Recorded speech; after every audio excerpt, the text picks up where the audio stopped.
Thank you, Angus. Real pleasure to be back in Aberdeen.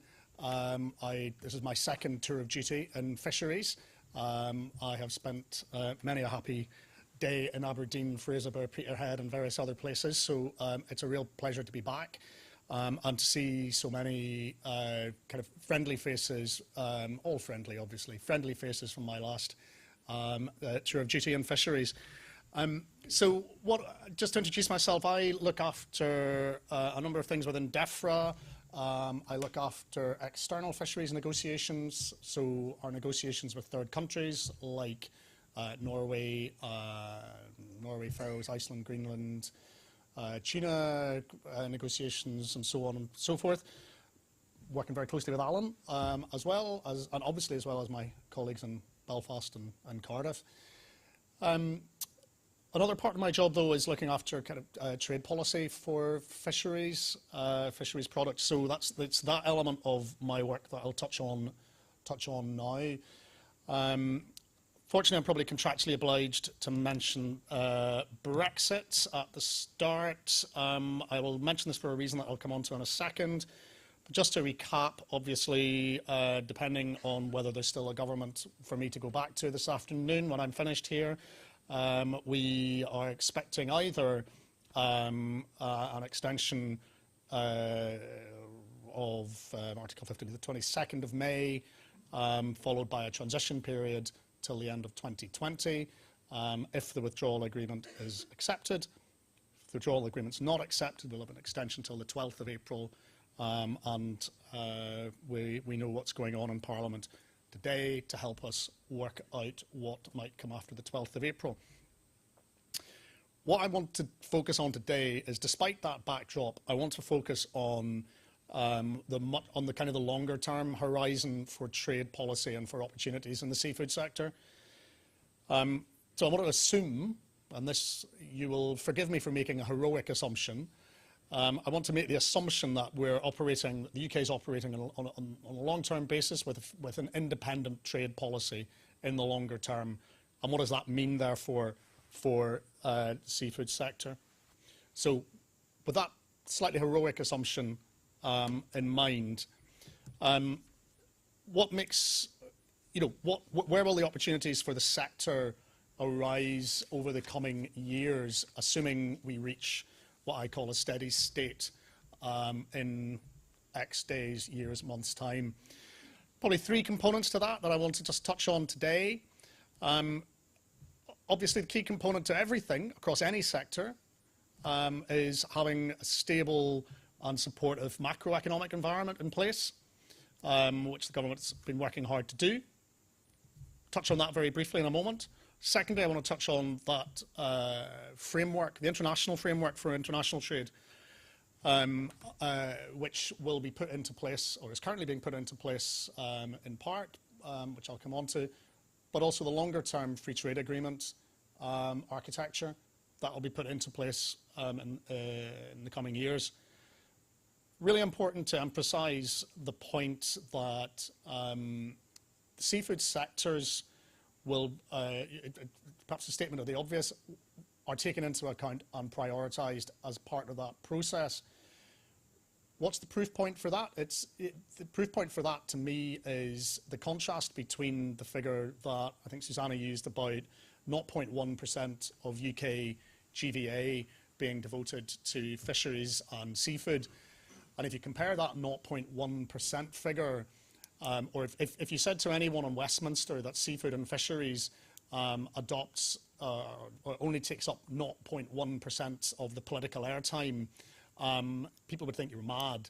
You know, seafood and fisheries punches way above its weight in political terms. We all know that. We all know the reasons why. So have no fear that the seafood sector seafood sectors are taken into account in future negotiations on free trade and on international trade. Third key component is support from governments at all levels to help you do what your business does best, and to help you take forward trading opportunities and increase market access. So I'll touch on those three things shortly. Firstly, just the macroeconomic framework. It's fundamental to everything we do in the economy, therefore worth rehearsing. Public finance is continuing to improve in a broad sense from a pretty parlous situation not so long ago. But deficit reduction targets being met considerably earlier than expected, and perhaps even despite what's going on politically and despite what you hear in the media, economic growth is holding up remarkably well. Growth forecasts continuing to hold up better than expected. And I think, you know, the key from perhaps one of the key proof points for the government in terms of putting the right macroeconomic framework and fiscal framework in place for businesses, the proof point around corporation tax being either the lowest in the G7 or the G8, I can never remember which one it is, but dropping from 19% this year to 18% next year. Obviously, other fiscal elements are put in place by the Scottish Government, but from the UK perspective, we continue to put in place a fiscal environment which allows businesses to do what they need to do and what they do best. Moving on to the second element of what I was going to talk about was perhaps just rehearsing a little bit of the factual narrative around what has happened on free trade agreements so far and what will happen. So far you'll have heard, or you'll have seen a number of reports in the media about free trade agreements signed with a variety of countries in the last few months. It's important to emphasise those are not the long-term FTAs that will be signed. Those are rolling over continuity arrangements. They're rollovers of the current arrangements that we have between the EU and third countries, rolling those over to make them UK third country agreements rather than the EU and a third country. So as a short term, as a kind of stopgap measure in the short term, government's putting in place FTAs on a continuity basis with a pretty wide variety of countries around the world. You'll have seen, well, I think it was last week, one put in place with Norway and Iceland. But a variety of those FTAs are currently under negotiation and will continue to be put in place in the coming months. I emphasise they are the short-term FTAs to roll over current arrangements to provide businesses with continuity and to provide businesses with a minimum level of disruption to their trading arrangements. In the longer term, you'll be aware that one of the issues that the government's most interested in is putting together future free trade agreements with a whole variety of countries around the world. Worth just rehearsing a little bit the policy background to what those FTAs or the policy background to those FTAs and what they're likely to look like. This applies across all policy sectors, but will apply to the seafood sectors and to fisheries as well. First point worth mentioning is that you can assume there will always be a bias towards free trade and towards a liberalisation of trade policy across largely all policy areas in government. You should assume that that is the starting point, that the government will want to reduce barriers to trade, whether they're tariff barriers or non-tariff barriers, and that will be the starting point for all long-term FTAs. What else should FTAs do? They're also a means to an end. They're also a means to achieve a variety of other policy objectives. So you'll hear very often a lot of talk about how free trade agreements should be supporting labour protection, that should be supporting environmental protections and human rights, fighting corruption. Someone mentioned this morning about animal welfare issues will be a vast part of negotiations around free trade agreements. The classic example, which we're all probably slightly tired of hearing about, is the chlorinated chicken example, which will undoubtedly cause issues on the US FTA front. But nonetheless, animal welfare will be, for example, one of the many really key component parts of the kind of policy drivers behind FTAs. As ever, avoiding a race to the bottom to make sure that the highest possible standards are upheld, and high quality and the highest quality produce is available to be exported. Clearly, as part of that, and as we've discussed, as many people have touched on today, Scottish seafood products are incredibly well placed to capitalise in that type of environment and with those types of policy drivers behind FTAs. Similarly, really placed to capitalise on that increased global demand for seafood. Mr. Ewing touched on this morning as well. One of the statistics that I'm always interested in drilling down into them a little bit further. In the early 60s, Europe and the USA accounted for nearly 50% of the world's total fish consumption. 2015, that was down to 20%. So long-term strategic changes where the Asian market is vastly more, or becoming hugely more significant from the world fish consumption perspective. One other thing I just want to mention about free trade agreements, and it's worth touching on a little bit of process. I wouldn't be a civil servant if I didn't touch on process. On process, fair to say free trade agreements are relatively new to the UK government. They're not something we've had to negotiate in our own right for many, many years. That will be a new set of processes for us. We will need your input into that, into the process of negotiating free trade agreements, whether that's input from the processing sector, from the catching sector, from likes of Seafish, also crucially from the Scottish Government, and that all of those elements will be vital to make sure that we are able to negotiate free trade agreements that meet the needs of all parts of the UK. Clearly Northern Ireland will be high up in my interests as well, obviously. So, what else is the UK government doing? First of all, working really closely with the Scottish Government. Absolutely vital that the collective forces of government are brought to bear on these issues. The UK government has a role. Obviously, the Scottish Government has an equally and probably greater role from the perspective of promoting exports.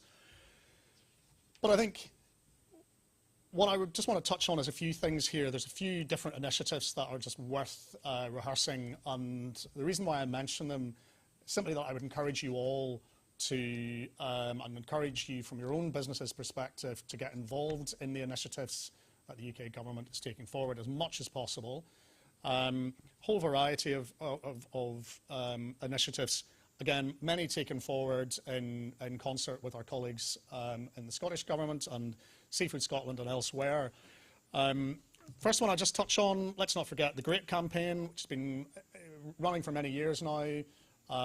Internationally, very, very high recognition factor for the GREAT campaign.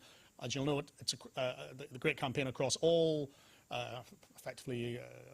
across all areas of government, across all exports. Seafood plays part of it.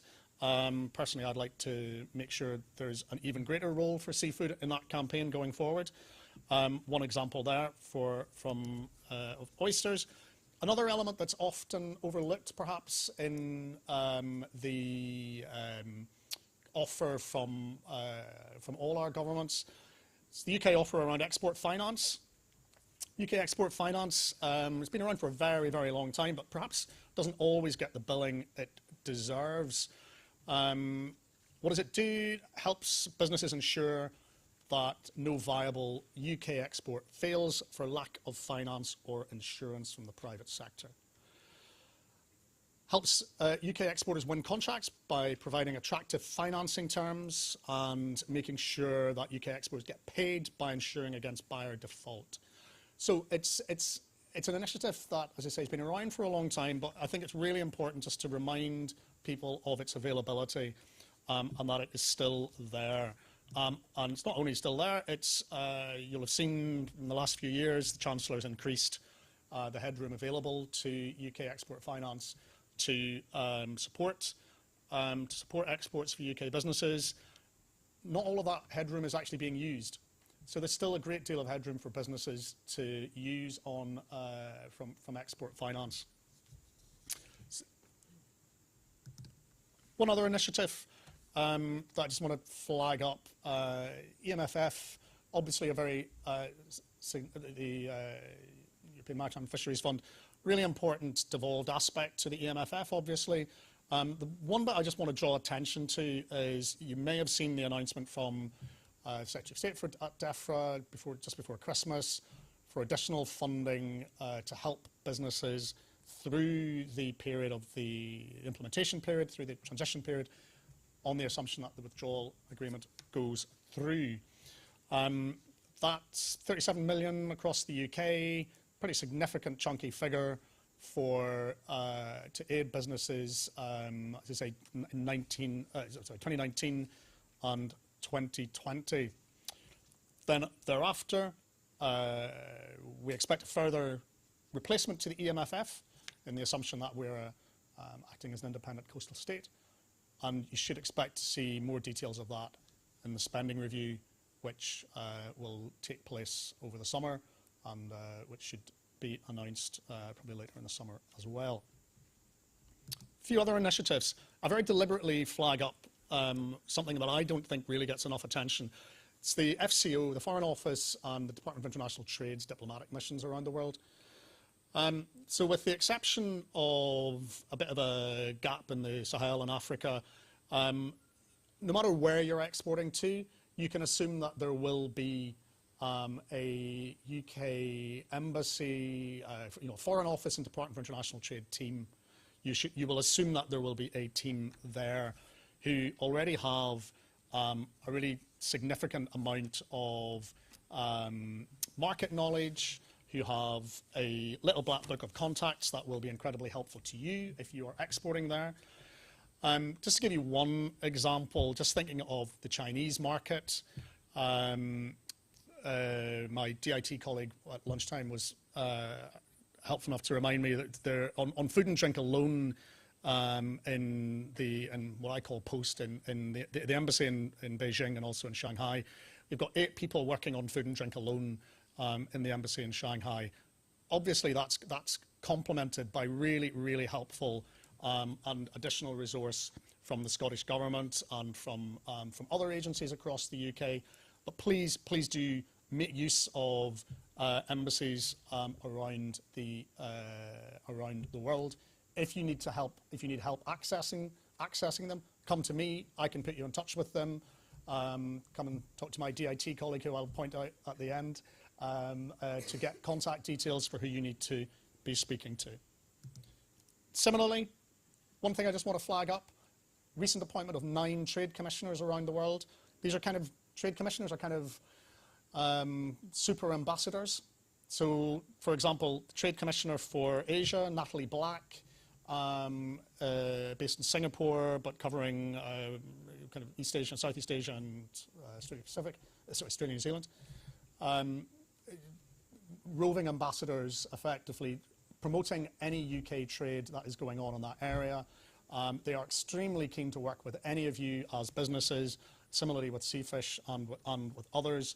I strongly recommend that you use their resources and exploit them ruthlessly as much as you wish.